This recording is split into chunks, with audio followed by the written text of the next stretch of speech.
What is up, YouTube? Don't forget to save, aka Sam, back at you with another Hump Day video. And as promised, we will be talking about Friday the 13th, Part 3, 3D, or as I like to call it, Friday the 13th, 3D.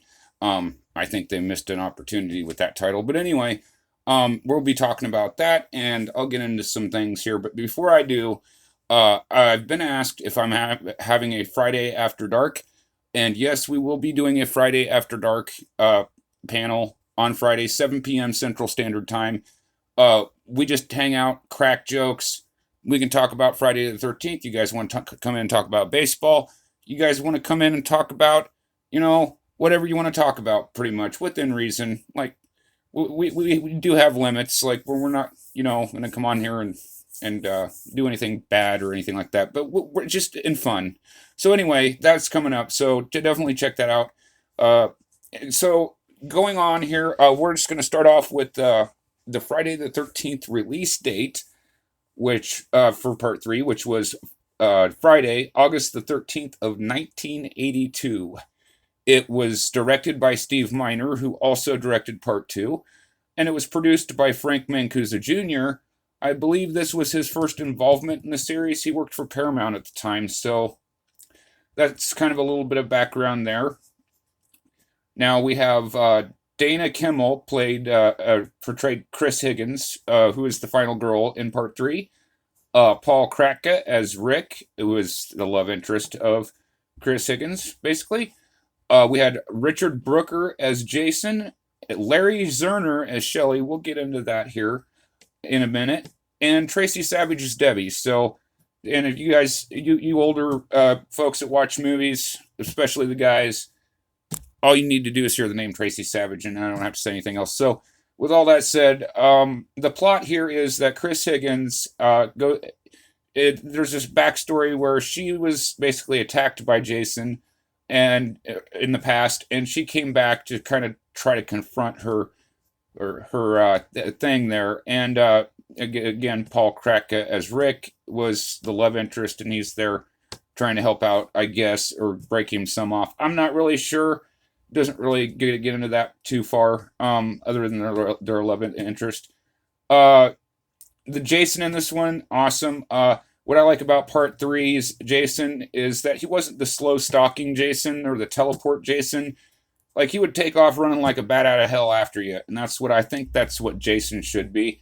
And that's just my opinion, and there's no wrong opinion when it comes to this. It's just my take on it. So anyway, and then you got, a cast of, people that are just there to party and have sex. And of course, we all know how that works at Camp Crystal Lake. So, I mean, it's a bare bones plot. There really isn't a whole lot of plot here. So, yeah, definitely check it out. I'm not going to spoil the ending, like I said. In case I watch all these, I write notes on all these. I'm rewatching these as I review them for you guys. So please like, comment, subscribe if you haven't. I actually put work into this, guys. It means a lot to me. So with that said, I want to go on to the topic because Larry Zurner is the guy who played Shelley. And Shelley is where Jason got the hockey mask. Remember part 2, you had the burlap bag. Now we got the hockey mask, and Jason kills Shelley and dons the hockey mask for the first time. Now, let's talk about Larry Zurner for a minute, because one of the things I've learned in my journeys through the Friday the 13th and the people that, during the lawsuit and all that, and during the lawsuit, every time I seen a fire started online about the Friday the 13th lawsuit, there was Larry Zurner, or as I call him, Shelley. We will, henceforth on this channel, we will call him Shelley. He had a can of gas and a book of matches in his hand at every time I find this fire set online. Now, Larry Zurner plays the character Shelley, and Shelley is rather insecure, and he's always playing practical jokes on people, trying to get attention. He's one of those characters that any attention is positive attention. And I've learned that sometimes these guys that were in these movies, Larry Zurner, Kane Hodder, there wasn't a whole lot of acting going on. These are really their personalities. In some cases, maybe not all, but in some cases that is the case.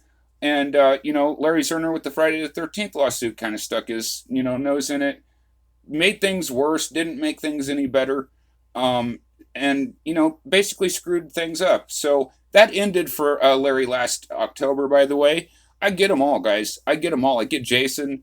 I get Shelley. I get them all. That's just what I do. So with that said, guys, definitely I'll give it 4 out of 5 stars.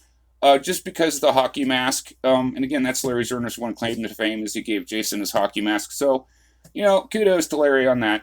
So with that said, guys, yeah, definitely check out Friday. I don't have a pair of 3D glasses, so I didn't, and the 3D kind of gives me a headache anyway. But if you guys got a pair of 3D glasses, definitely check it out. It's a fun slasher. Like I said, it's light on plot, but I'm not there for the plot. I'm there to see, Jason kill teens, partying and having sex. Basically, that's what it is. So with all that said, guys, I hope you guys enjoyed my Friday the 13th series. We're going to continue on with part 4 tomorrow. And again, Friday After Dark on Fridays, 7 p.m. Central Standard Time.